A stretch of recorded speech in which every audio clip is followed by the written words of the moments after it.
देवरिया में ही लोगों को स्वास्थ्य की विशेषज्ञ सेवाएं देवरिया में ही प्राप्त होती हुई दिखाई देंगी।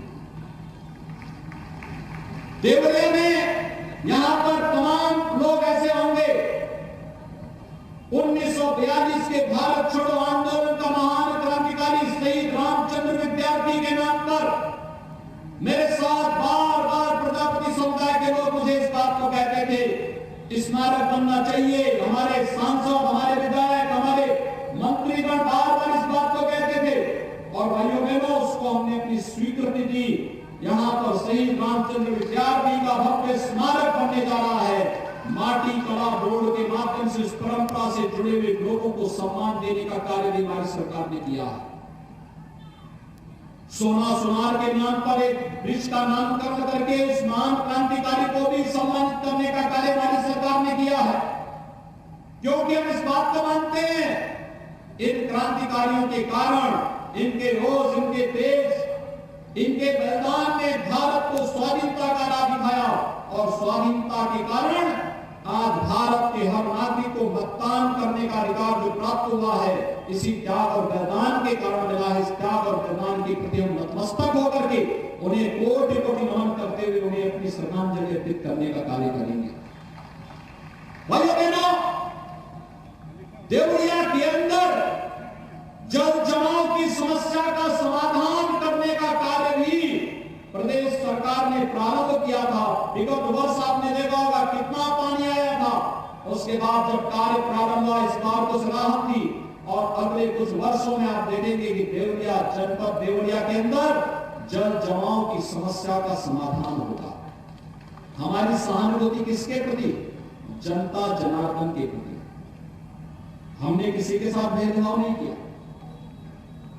गरीब को बार बार प्रजापति समुदाय के लोग मुझे इस बात को कहते थे, स्मारक बनना चाहिए। हमारे सांसद, हमारे विधायक, हमारे मंत्रीगण बार बार इस बात को कहते थे और भाइयों बहनों उसको हमने अपनी स्वीकृति दी। यहां पर शहीद रामचंद्र विद्यार्थी का भव्य स्मारक बनने जा रहा है। माटी कला बोर्ड के माध्यम से इस परंपरा से जुड़े हुए लोगों को सम्मान देने का कार्य भी हमारी सरकार ने किया है। सोना सुनार के नाम पर एक ब्रिज का नामकरण करके इस महान क्रांतिकारी को भी सम्मानित करने का कार्य हमारी सरकार ने किया है, क्योंकि हम इस बात को मानते हैं इन क्रांतिकारियों के कारण, इनके रोज, इनके तेज, इनके बलिदान ने भारत को स्वाधीनता का राह दिखाया और स्वाधीनता के कारण आज भारत के हर नागरिक को मतदान करने का अधिकार जो प्राप्त हुआ है, इसी त्याग और बलिदान के कारण मिला है। इस त्याग और बलिदान के प्रति हम नतमस्तक होकर के उन्हें कोटि कोटि नमन करते हुए उन्हें अपनी श्रद्धांजलि अर्पित करने का कार्य करेंगे। भाइयों बहनों, देवरिया के अंदर जल जमाव की समस्या का समाधान करने का कार्य भी प्रदेश सरकार ने प्रारंभ किया था। विगत वर्ष आपने देखा होगा कितना पानी आया था। उसके बाद जब कार्य प्रारंभ हुआ, इस बार तो सराहत थी और अगले कुछ वर्षों में आप देखेंगे कि देवरिया जनपद देवरिया के अंदर जल जमाव की समस्या का समाधान होगा। हमारी सहानुभूति किसके प्रति? जनता जनार्दन के प्रति। हमने किसी के साथ भेदभाव नहीं किया। गरीब को मकान बिना भेदभाव के हर गरीब को देने का कार्य हुआ। गरीब को शौचालय हर गरीब को देने का कार्य हुआ। राशन कार्ड हर गरीब को दिया गया। पेंशन की सुविधा का लाभ हर एक गरीब को दिया गया। रसोई गैस का कनेक्शन हर गरीब को, विद्युत का कनेक्शन हर गरीब को। जब योजनाओं में जाति के आधार पर, मत और मजहब के आधार पर कोई भेदभाव नहीं किया गया, अब तो हम राशन की सुविधा भी और भाइयों बहनों पोषाहार की सुविधा भी महिला स्वयंसेवी समूह के माध्यम से घर घर पहुंचाने का कार्य करने जा रहे हैं। लोकल स्तर पर माताओं को, बहनों को कार्य भी मिलेगा और हर ग्राम पंचायत में एक बैंकिंग कॉरेस्पॉन्डेंट सखी का भी गठन करने जा रहे हैं। एक गांव में एक या दो महिलाओं का अतिरिक्त रोजगार इसके माध्यम से बैंकों के साथ वे जुड़ेंगी। अब बैंक में लाइन लगाने की आवश्यकता नहीं पड़ेगी। किसी को अपना पेंशन निकालना हो, किसी को बैंक में पैसा जमा कराना हो, गांव के ही कॉमन सर्विस सेंटर में बैंकिंग सखी बैठ करके उस पैसे को जमा भी करेगी और उस पैसे को निकाल करके उस परिवार तक पहुंचाने का कार्य भी करेगी। रोजगार भी मिलेगा और माताओं बहनों को घर में बैठे बैठे काम भी मिलेगा, सुविधा भी मिलेगी। ये कार्य इसलिए क्योंकि जनता के प्रति हमारी सहानुभूति है। क्या कर रही थी सरकार पहले?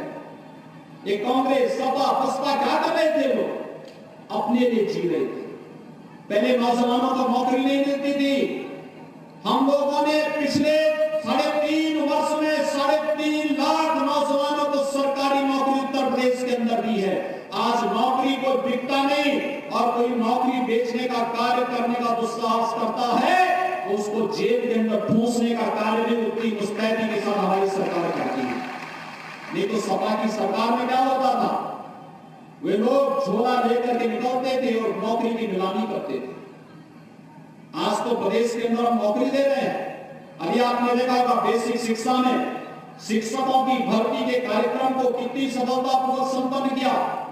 माध्यमिक शिक्षा में इसी कुशीनगर जनपद की बालिका ने मेडिकल की ऑल इंडिया की परीक्षा में टॉप किया है। हमने कहा उस बालिका का पूरा खर्चा, आगे का जितना भी एमबीबीएस की पढ़ाई का पूरा खर्चा सरकार उठाएगी। और जब मैंने उनके परिवार से पूछा कि पिता से मैंने पूछा लड़की के, मैंने कहा क्या करते हैं? उन्होंने कहा मैं तो एयरफोर्स में था, अपनी बालिका को पढ़ाना था, इसलिए मैंने सर्विस के बाद 20 वर्ष के बाद उन्हें अपना बीआरएस लेने का एक अवसर मिलता है। कहा बच्चों को पढ़ाई कराने के लिए मैंने बीआरएस ले लिया था। तो मैंने कहा उसके बाद? उन्होंने कहा साहब आपके यहां से नौकरी निकली, माध्यमिक शिक्षा में एलटी ग्रेड की शिक्षक की, मैंने भरा और मेरा चयन इसमें हो गया। बेटी मेरी टॉप कर गई मेडिकल में और मेरा शिक्षक के रूप में चयन हो गया है। यह है सरकार की कार्य पद्धति। नौजवान के भविष्य के साथ कोई खिलवाड़ नहीं कर सकता था। नहीं तो जब मैं आता था कभी यहां पर सपा के समय में आपने देखा होगा लार में कितना बड़ा दंगा हुआ था दुर्गा मूर्ति के विसर्जन को लेकर के।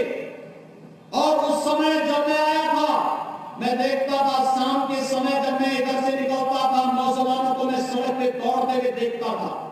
मैं पूछता था यहाँ पे नीरज साहिल से, प्रमोद सिंह से, यहाँ के कार्यकर्ताओं से क्यों दौड़ रहे हैं लोग? तो लोग मुझसे बताते कि भर्ती होने के लिए दौड़ रहे हैं।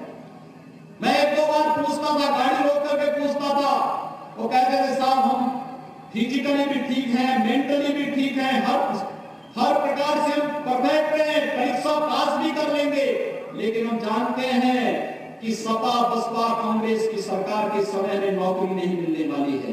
और भाइयों बहनों 1,37,000 प्रदेश के नौजवानों को पुलिस में हमने भर्ती करके दिखाया है।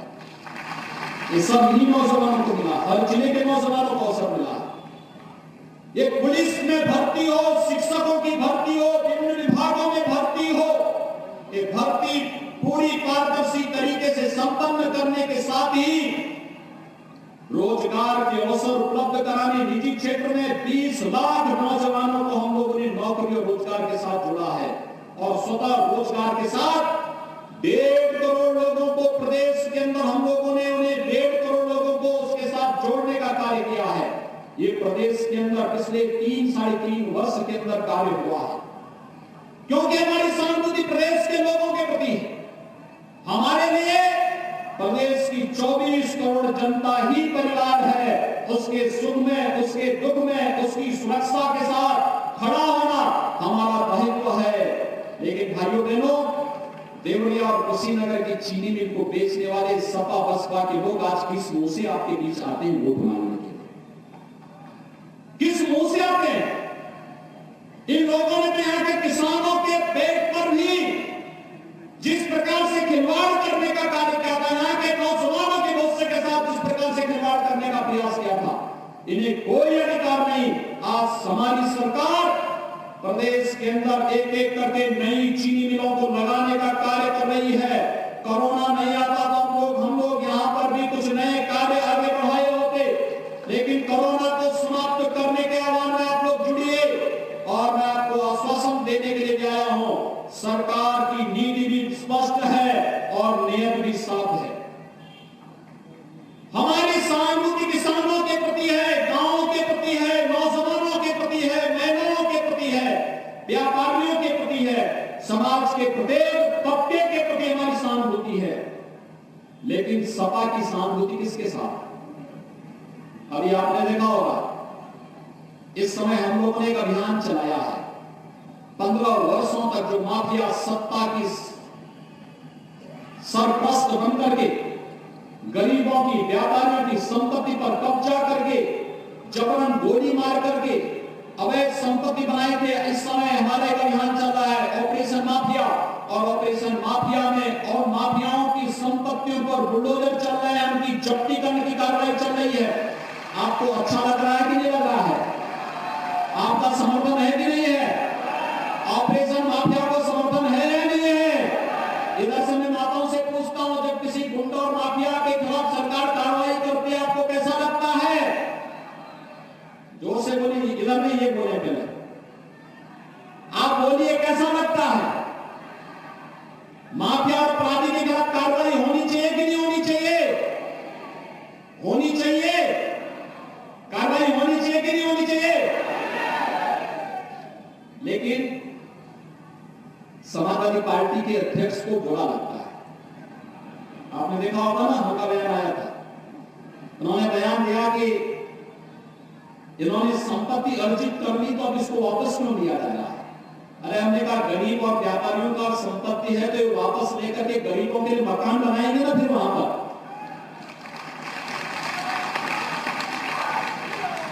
गरीबों के लिए वहां पर फिर से आवास बनाने का काम करेंगे।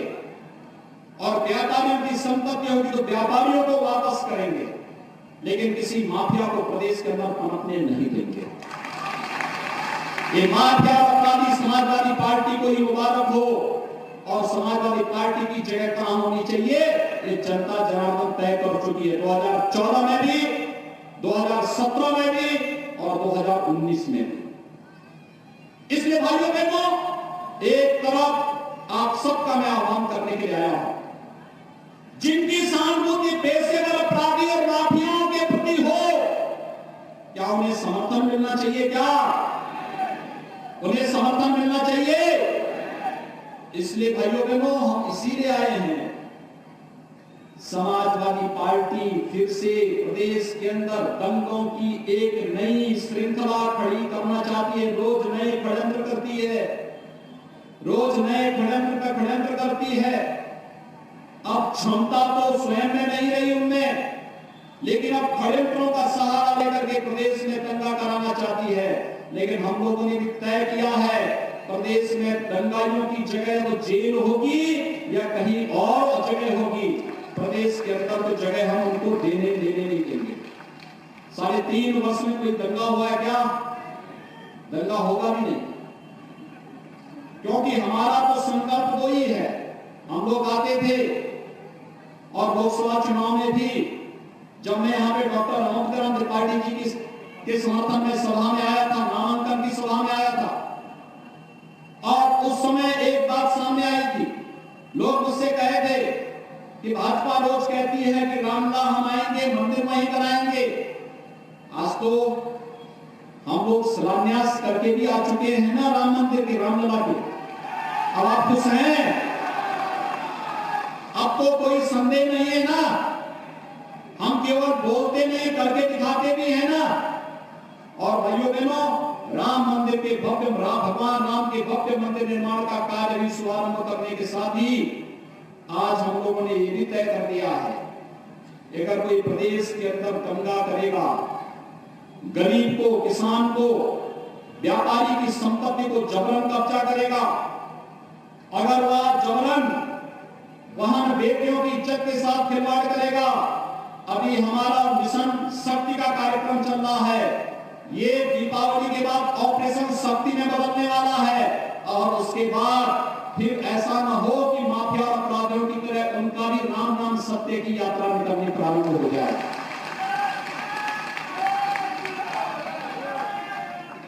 प्रदेश के अंदर दंगा करने वालों के लिए कोई जगह नहीं। प्रदेश के विकास में बाधित तत्वों को प्रदेश में अराजकता फैलाने की कोई छूट सरकार नहीं देने जा रही है। और वही कहने के लिए आज मैं आपके बीच आया हूं। कल उच्च न्यायालय ने प्रयागराज में एक फैसला दिया और उन्होंने कहा है कि आवश्यक नहीं, कोई आवश्यक नहीं, धर्म परिवर्तन करना शादी के लिए आवश्यक नहीं है। और भाइयों बहनों, लव जिहाद की समस्या पर भी सख्ती से अंकुश लगाने का कार्य सरकार करने जा रही है। बहुत सख्ती के साथ अंकुश लगाने का कार्य करेगी,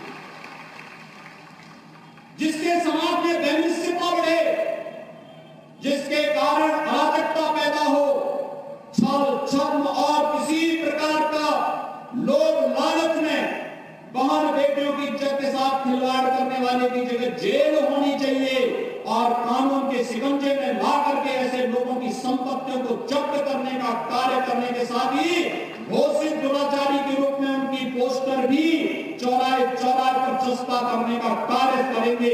यह संकल्प लेकर के आज हम सब आपके बीच यहां पर उपस्थित हुए हैं। एक अभियान समाज को चलाना चाहिए और मैं आज के इस अवसर पर आप सबका आह्वान करूंगा। भारतीय जनता पार्टी विकास के इस अभियान के साथ आप सबको जोड़ने के लिए आज यहां पर उपस्थित हुई है। हम लोगों ने विकास किया है, हम लोगों ने सुरक्षा दिया है, हम लोगों ने निवेश का बेहतर माहौल दिया है, हम लोगों ने बिना भेदभाव के योजनाओं का लाभ समाज के प्रत्येक तबके तक पहुंचाने का कार्य किया है और आगे भी यह कार्य केंद्र और प्रदेश की सरकार पूरी प्रतिबद्धता के साथ करेगी। इस दिशा से एक एक व्यक्ति का जीतना, एक एक प्रत्याशी का जीतना, ये प्रदेश के हित में, भारतीय जनता पार्टी के एक एक कार्यकर्ता के मनोबल को बढ़ाने के हित में आप सबके द्वारा किया जाने वाला समर्थन